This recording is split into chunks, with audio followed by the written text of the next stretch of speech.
A pedagogia crítico-social dos conteúdos de cunho progressista aparece no Brasil no final dos anos 70, período em que o regime militar começava a se abrandar a partir dos movimentos de redemocratização do país que ganhavam cada vez mais força, culminando assim, no ano de 1985, na eleição do novo presidente do Brasil.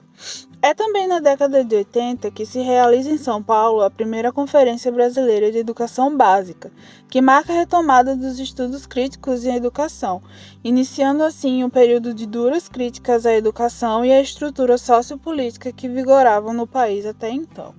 Libânio considera que as políticas educacionais nacionais daquela época eram arcaicas, além de sofrerem fortes influências vindas do exterior, principalmente as teorias reprodutivistas de Bourdieu e Passeron, de 1975, a teoria da escola enquanto aparelho ideológico do Estado, de Althusser, também de 1975, e as teorias críticas emancipatórias da Escola de Frankfurt, na Alemanha, o surgimento da pedagogia libertadora de Paulo Freire, a histórico-crítica, pedagogia crítica social dos conteúdos que se baseia nas orientações marxistas e, por fim, a pedagogia libertária.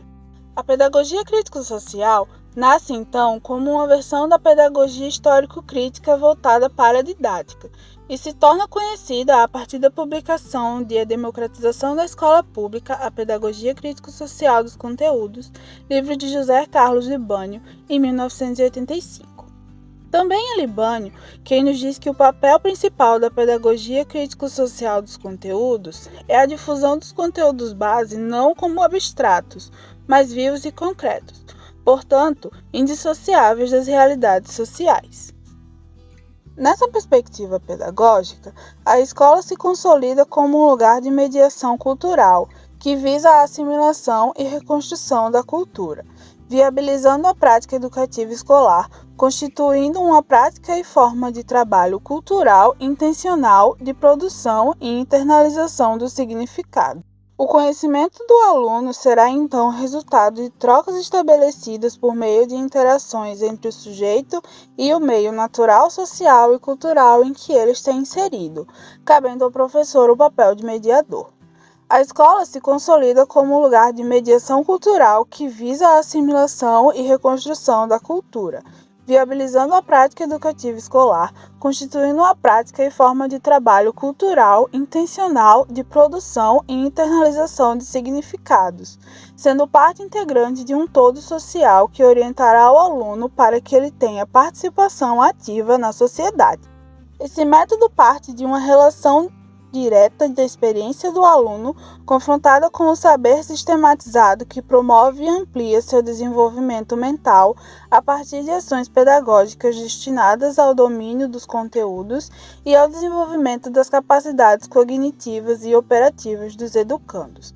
Enquanto a função do professor consiste em orientar e assegurar a formação dessas capacidades intelectuais no processo de aprendizagem, se colocando entre o aluno e o que lhe é ensinado para possibilitar que esses tenham, principalmente, meios e condições de aprender por meio de experiências concretas já vividas. A renomada pedagoga brasileira Guiomar Namo de Mello sai em defesa da pedagogia progressista quando diz que a produção do conhecimento tem por base a expropriação do trabalho. No momento em que se constitui, interessa aos dominadores apresentá-lo e mantê-lo como propriedade e privilégios seus. Mas, na realidade, ele é patrimônio coletivo da sociedade. Reapropriar-se dele constitui, nesse sentido, uma forma de luta legítima aos interesses populares. Fundamentos da pedagogia crítico-social dos conteúdos. Aqui vamos abordar aqui, em cima das ideias do autor José Carlos Libânio, no seu livro Didática, onde ele enfatiza a importância da didática como mediadora entre os conteúdos e os alunos, que mais à frente nossos amigos aí irão abordar mais um detalhe sobre essa questão do professor ser como mediador, com os alunos. E essa pedagogia crítico-social dos conteúdos, ela defende que o ensino deve ir além do simples transmissão de informações, e presta também pela compreensão crítica dos conteúdos, relacionando com a realidade dos estudantes, né, incentivando o pensamento crítico. Essa abordagem coloca o conteúdo como um meio para a formação dos cidadãos, conscientes e participativos. Também aborda a importância da relação entre conteúdos, ensino e a sua realidade social. Aqui eu vou abordar alguns pontos como fundamento para poder dar uma discussãozinha melhor. Pronto, primeiro, né, vamos falar aqui na relação do contexto social, né, que a pedagogia crítica social dos conteúdos parte do pressuposto de que a educação não deve ser neutra, mas sim está ligada ao contexto social. Ela reconhece que a escola desempenha um papel fundamental na formação dos cidadãos críticos e participativos na sociedade. No segundo ponto, aqui que eu destaquei, na questão do conteúdo significativo, né, o autor ele destaca a importância de selecionar os conteúdos que sejam significativos para aqueles alunos relacionados à sua vivência em realidade social. Né? A questão dele procurar textos e conteúdos que eles visem o social daquele aluno, o contexto social no qual ele vive. No terceiro ponto, né, que aqui eu destaquei, a questão do diálogo e da interação, né, como fundamento da pedagogia crítica social, dos conteúdos, né, que aborda ele aborda e incentiva o diálogo e interação entre o professor e os alunos. O professor não é apenas o transmissor de conhecimento, mas também um mediador que estimula o pensamento crítico e a sua reflexão. No quarto, temos aqui a transformação social, né, que é um dos objetivos centrais dessa pedagogia, e promover a transformação social. Ela busca desenvolver, né, dos alunos a consciência crítica das desigualdades, injustiças da sociedade, né, capacitando-os a atuarem como agentes de mudança futuramente em sua vida, tanto acadêmica como profissional, como construtor de crítica dentro da sociedade. O quinto ponto que eu foquei aqui nessa questão dos fundamentos foi a prática reflexiva, né, que o Libânio enfatiza a importância da prática reflexiva por parte dos professores. Né? Isso implica analisar constantemente suas estratégias de ensino, os resultados obtidos e a busca de aperfeiçoamento dos seus conteúdos que irão ser aplicados na sala de aula. Né? No sexto ponto, destaquei aqui a questão da avaliação formativa, né? Que na pedagogia crítica social, os conteúdos, não se limita só apenas a notas, mas inclui uma avaliação formativa e que visa identificar o progresso dos alunos, né? E também orientando, né, no seu processo de ensino-aprendizagem em sala de aula. A obra de José Carlos de Libânio destaca a importância de uma educação que esteja conectada com a realidade social, que promova a crítica e a transformação, e que valoriza a interação entre professores e alunos, algo que ele deixa isso muito claro no decorrer de todo o nosso documentário. Vocês irão ver que todos vocês vão abordar essa questão de se aprender um professor como forma de ensinar, mas sim de mediar, né, com relação aos alunos. Conteúdo e conhecimento na perspectiva progressista. Entende-se que o aluno ele não é uma tábula rasa, portanto o professor não deve compará-lo a tal. Para isso, ele deve compreender que o aluno já tem em seu arcabouço mental conteúdos e conhecimentos na sua cultura, ao qual ele adquire nos seus contatos em espaços e em pessoas de diferentes idades e de diferentes culturas, etnias e também crenças. O professor, ele mais do que isso, deve compreender também que o aluno ele tem uma vida fora da sala de aula. Portanto, as suas atividades ou contatos com pessoas fora do âmbito acadêmico ou escolar podem sim implicar na sua vida dentro da sala de aula e mais ainda em suas notas e em seu desenvolvimento. O professor ele deve usar da sua didática, ou melhor, das suas várias didáticas, para conseguir lidar com tais situações e promover ao aluno um papel de protagonista, pois nesta perspectiva progressista, o aluno ele é o principal agente da ação e o professor ele tem o principal papel de ser o médium. Ele vai mediar o conhecimento até o aluno, ele vai ser uma ponte de contato entre o aluno, conhecimento, o aluno e seus relacionamentos sociais dentro da sala de aula, pois a sala de aula é uma representação da sociedade externa. Dando continuidade ao raciocínio, nós falamos agora de um dos maiores autores de didática no Brasil, pois ele criou um livro cujo tem o mesmo nome, Didática, José Carlos Ibanel, que no dia 10 de junho de 2010 apresentou no Simpro São Paulo uma palestra, ao qual ele falava da importância do educador em trabalhar conteúdos prévios antes de se introduzir em uma sala de aula. Para tal, ele diz que o professor deve ter 3 características na sua didática. A primeira é saber o conteúdo, ter o conhecimento do que você vai ensinar, seja ele de uma forma geral ou de uma forma específica, e ter o conhecimento também de exemplos para melhorar o desenvolvimento e o aprendizado do alunado.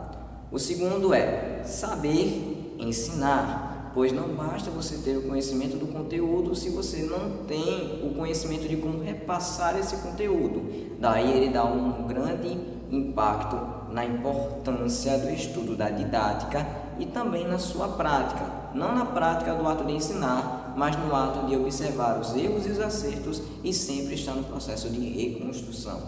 E por último, ficar atento no contato que o aluno tem com o conteúdo. Neste âmbito se encaixa os contextos socioculturais, étnicos e também de relações entre os colegas de turma do próprio discente e também entre os professores com os discentes. E com isso também damos continuidade com a fala do nosso grande patrão da educação, Paulo Freire, ao qual ele afirma que a leitura da palavra a leitura do mundo precede a da palavra. Portanto, é de extrema importância que o professor leve em consideração que o aluno ele tem uma vida fora do meio acadêmico e também leve em consideração os seus conhecimentos prévios. Práticas pedagógicas e transformação social. Um dos principais objetivos da pedagogia progressista é promover a transformação social através da prática pedagógica. Isso significa que o ensino não se limita apenas à transmissão de informações, mas também à reflexão crítica e à ação. Paulo Freire é uma figura importantíssima nesse contexto e defendia a educação como uma ferramenta de conscientização e empoderamento. Ele acreditava que a prática pedagógica progressista defendia e deveria capacitar os alunos a questionar a realidade social, identificar injustiças e buscar soluções. Podemos discutir a prática pedagógica como ações que objetivam cumprir as expectativas educacionais da comunidade escolar, estimular o diálogo entre os alunos, propor situações com problemas para eles resolverem em conjunto e incentivar o hábito de leitura no cotidiano são alguns exemplos de práticas pedagógicas. É fundamental uma pedagogia onde o professor esteja ciente do contexto em que aquela turma, aqueles alunos estão inseridos, para assim trabalhar de forma clara e objetiva, contribuindo para uma educação que gere resultados no futuro, ou seja, que gere uma transformação social. As transformações sociais são processos que procuram mudar a realidade de uma sociedade de maneira significativa e positiva. Ao longo da história, a humanidade passou por diversos momentos de extrema importância que foram essenciais para o surgimento de mudanças, e a esse fato nós damos o nome de transformações sociais. A educação é um instrumento transformador. É através da educação que o indivíduo se torna crítico acerca do mundo à sua volta e ele adquire o conhecimento e passa esse conhecimento adiante. Portanto, podemos concluir que a prática pedagógica é uma das maiores armas para a transformação social. Ela visa a criação de cidadãos conscientes e a prosperidade da sociedade. O papel do professor na pedagogia progressista.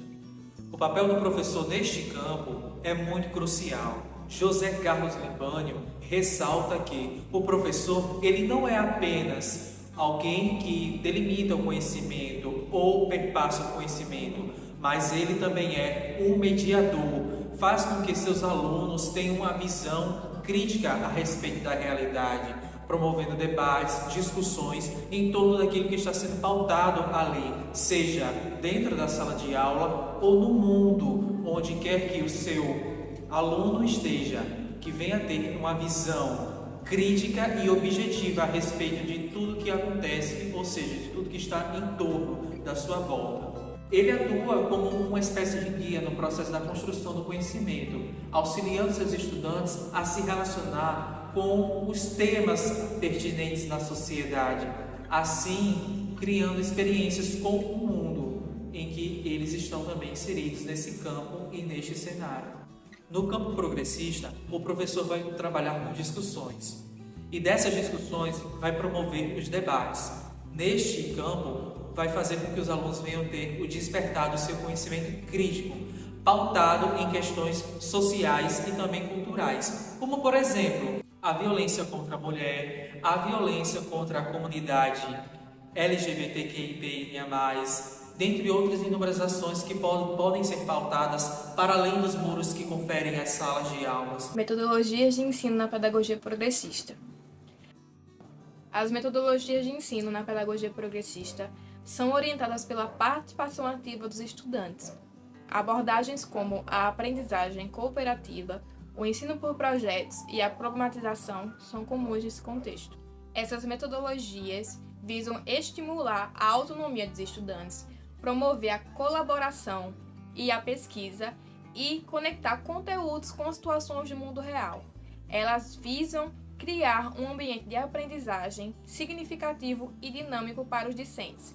Nessa metodologia, o educando caminha pelo campo da idealização do saber e do empirismo, com consciência de suas responsabilidades e de seus direitos. O aluno aprende de forma natural, excluindo as normas severas, o que passa a ser o ponto essencial no processo de ensino e aprendizagem, como na visão de Cunha.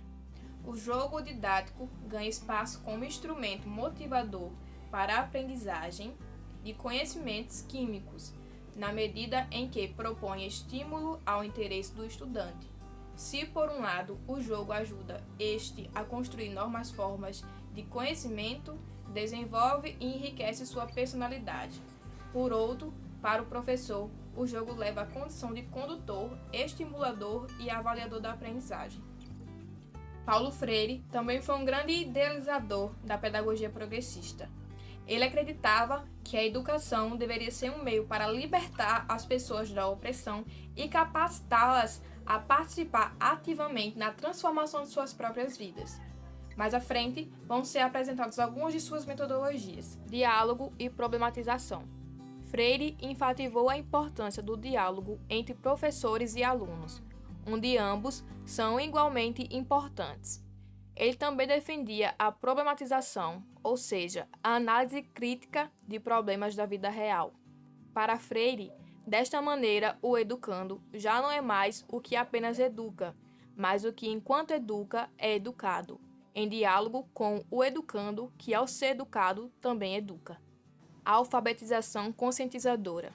Freire é conhecido por seu trabalho pioneiro na alfabetização de adultos, onde os alunos não apenas aprendem a ler e a escrever, mas também refletem sobre sua realidade social e política, como afirma Freire. Assim, juntos recriam criticamente seu mundo. Círculos de cultura. Freire promovia a criação de círculos de cultura, grupos de discussão onde as pessoas pudessem compartilhar suas experiências e refletir sobre suas questões sociais. Conscientização. Ele buscava conscientizar os alunos sobre sua realidade, levando-os a entender sua posição na sociedade e a buscar mudanças. As metodologias de ensino na pedagogia progressista enfatizam a participação ativa, como foi mencionado anteriormente na metodologia de Paulo Freire. Sendo assim, está focada no diálogo crítico e na reflexão como elementos centrais no processo educacional. Avaliação na pedagogia crítico-social dos conteúdos. Falando sobre a questão de avaliação dentro da pedagogia crítico-social, a gente tem que pensar geralmente em duas perguntas iniciais. Primeiro, como avaliar da melhor forma possível dentro do ensino? E a segunda é como isso é visto dentro do âmbito da pedagogia crítico-social dos conteúdos. Ou seja, essas duas questões elas são importantes para o entendimento de avaliação no geral, em trazer que a avaliação tradicional não é o tipo de avaliação correto a ser utilizado, porque, de acordo com o Libânio, a avaliação tradicional geralmente é trazida como, citado por ele, abre aspas, ato de aplicar provas, atribuir notas e classificar o aluno. Dessa forma, enaltece a questão quantitativa e, de determinada forma, desorganiza a questão qualitativa da avaliação. Em que sentido? No sentido de que a avaliação ela tem que ser quantitativa e qualitativa. E é uma coisa que dentro da pedagogia crítico-social o Libânio traz muito, que é essa questão de não pensar apenas no qualitativo, ou seja, não considerar o qualitativo como a única forma de avaliar, mas sim pensar numa junção do quantitativo e do qualitativo, no sentido de, se eu tenho meu aluno, e o meu aluno ele vai ser avaliado desde o início das aulas, digamos, durante um semestre inteiro, esse aluno vai estar sendo avaliado. Qual a melhor forma de avaliar ele? Quantitativamente, só fazendo prova e classificando ele, dizendo, isso aqui é a melhor forma de se avaliar um aluno. Considerar apenas a avaliação para os alunos ditos bons, ou também levar para o ponto de que todos os alunos eles têm direito a ser avaliados da melhor forma possível dentro da perspectiva social, dentro da perspectiva socio-interacionista também. É muito importante a gente pensar que a visão tradicional desconsidera N fatores de avaliação, principalmente o processo de avaliação. Algo que não se dá a partir de uma nota, algo que se dá a partir da vivência do alunado, em consideração ao próprio professor.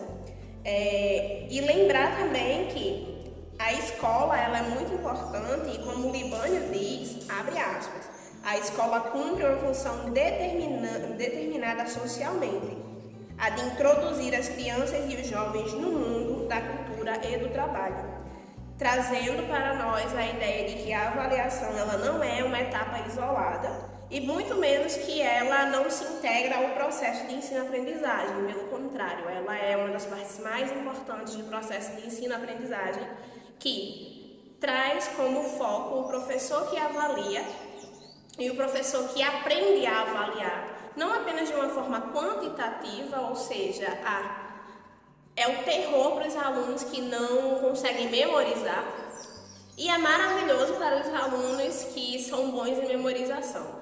No geral, a avaliação ela tem que ser trazida para o âmbito de eu enquanto aluno ou eu enquanto professor vir para o ponto de saber o momento exato em que se aplica a avaliação qualitativa, ou seja, aquela pessoa é criativa, aquela pessoa é melhor falando do que escrevendo, aquela pessoa é boa marcando sim, marcando não, ou é boa dissertando.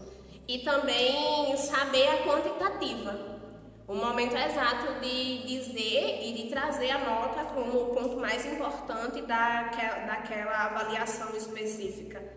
Ou seja, a nota, ela sim é muito importante, mas as avaliações tradicionais, elas trazem muito o pensamento de que nós devemos ter uma nota para poder mostrar o nosso nível de conhecimento. E não é bem assim que se trata a avaliação dentro da perspectiva crítico-social. É literalmente trazendo um pensamento autocrítico da autoavaliação e também trazer o pensamento crítico da avaliação, ou seja, a avaliação do alunado por si próprio e a avaliação do alunado pelo professor. Experiências e projetos pedagógicos no Brasil. Para ilustrar a pedagogia progressista na prática, podemos destacar alguns exemplos como escolas e projetos que a adotaram e obteram sucesso. Um grande exemplo muito utilizado no Brasil e no mundo é o método Paulo Freire, que promove a educação crítica e participativa dos alunos.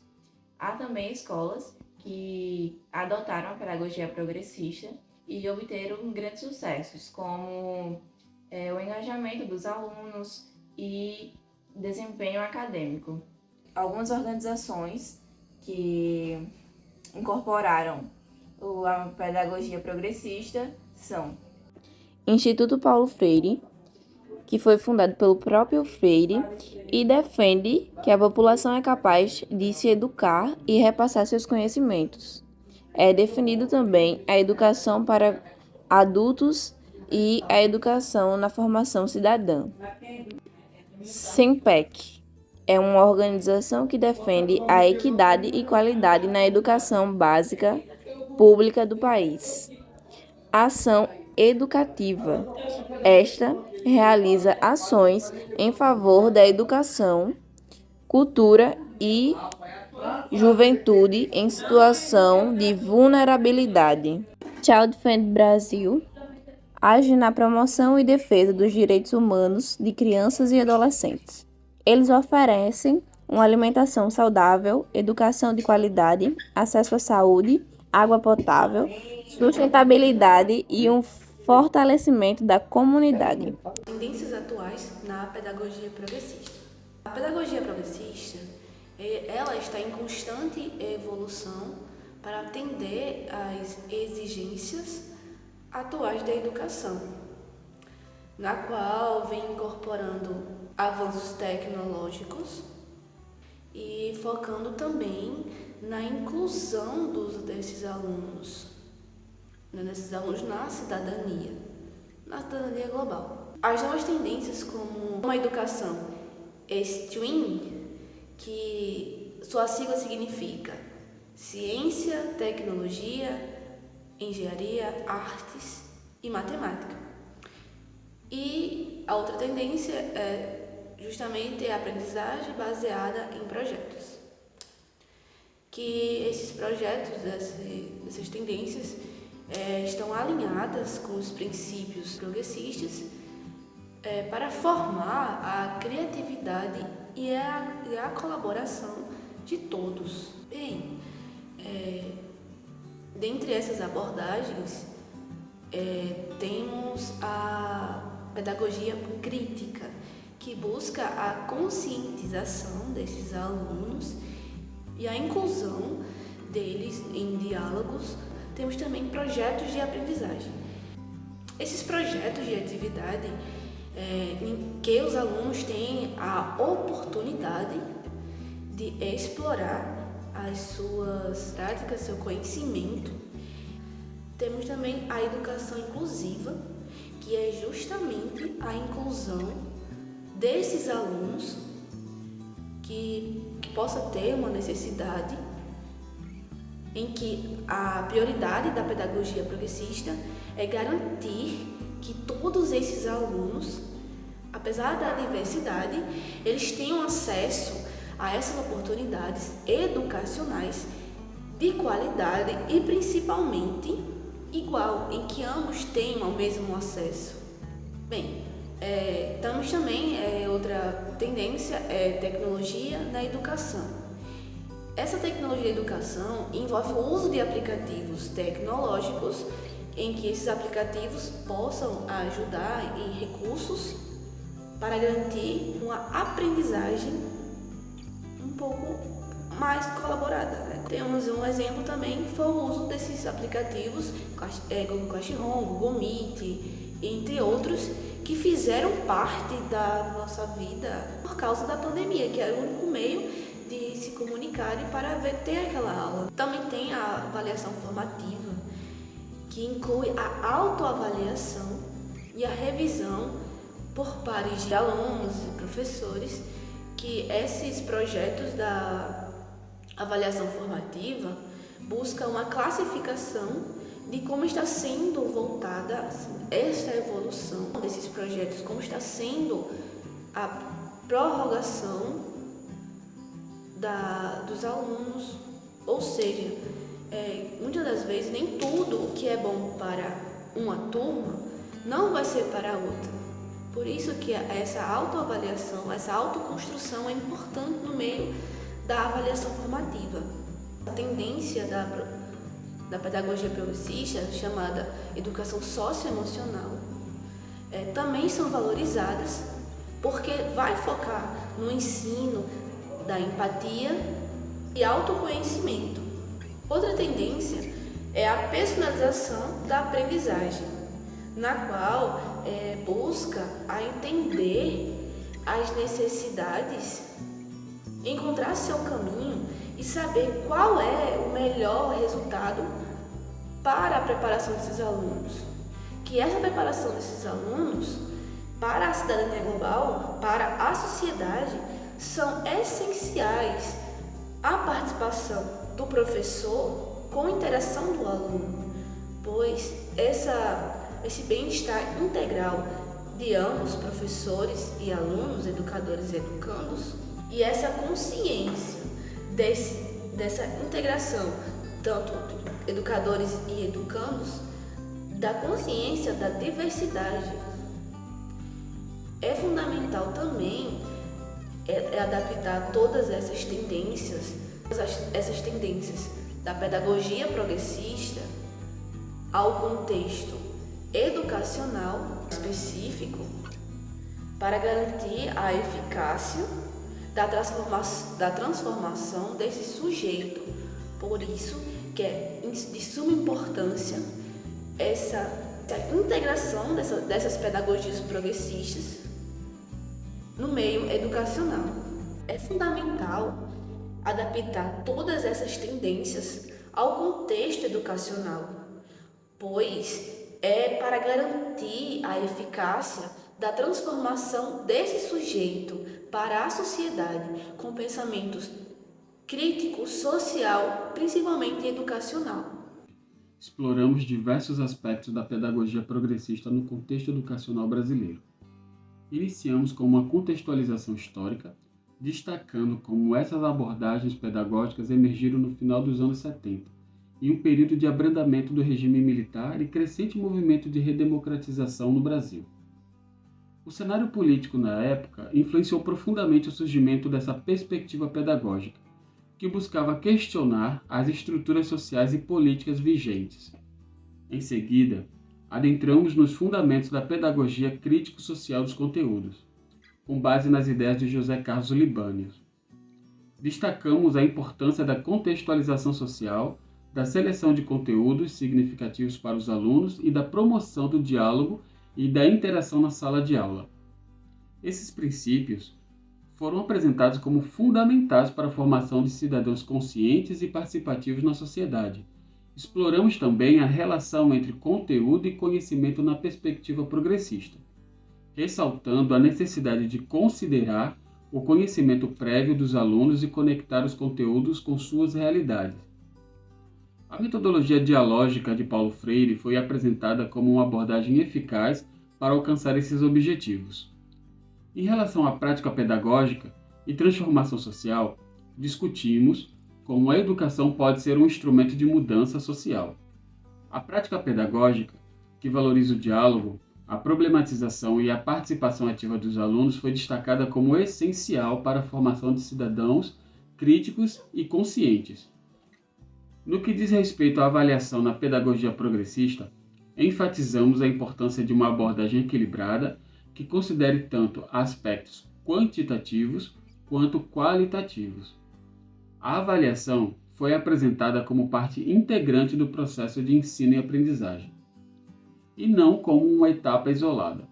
Por fim, abordamos a importância das experiências e projetos pedagógicos no Brasil, que buscam promover a troca de conhecimentos entre professores e alunos, desenvolvendo o senso crítico e a criatividade dos estudantes, e ajudá-los a compreender e transformar o mundo ao seu redor. A pedagogia progressista se destaca como uma abordagem que visa a formação integral dos indivíduos, preparando-os para uma participação ativa na sociedade. Em resumo, a pedagogia progressista representa um importante movimento educacional que busca não apenas transmitir conhecimentos, mas também formar cidadãos críticos, conscientes e engajados na transformação social. Ela valoriza o diálogo, a contextualização, a participação ativa dos alunos e a reflexão, promovendo uma educação mais significativa e relevante para o contexto brasileiro. É uma abordagem que reconhece a importância da educação como instrumento de mudança e empoderamento dos indivíduos e da sociedade como um todo. Essa abordagem pedagógica tem impactos reais na educação e na sociedade, e podemos encontrar exemplos concretos que ilustram como esses princípios são aplicados e seus resultados. O primeiro deles, que podemos citar, é o movimento de redemocratização. Um exemplo claro da influência da pedagogia progressista no Brasil foi o papel desempenhado por educadores progressistas durante o período de redemocratização dos anos 70 e 80. Muitos desses educadores foram ativos defensores dos direitos civis e da liberdade de expressão, contribuindo para a luta contra o regime militar.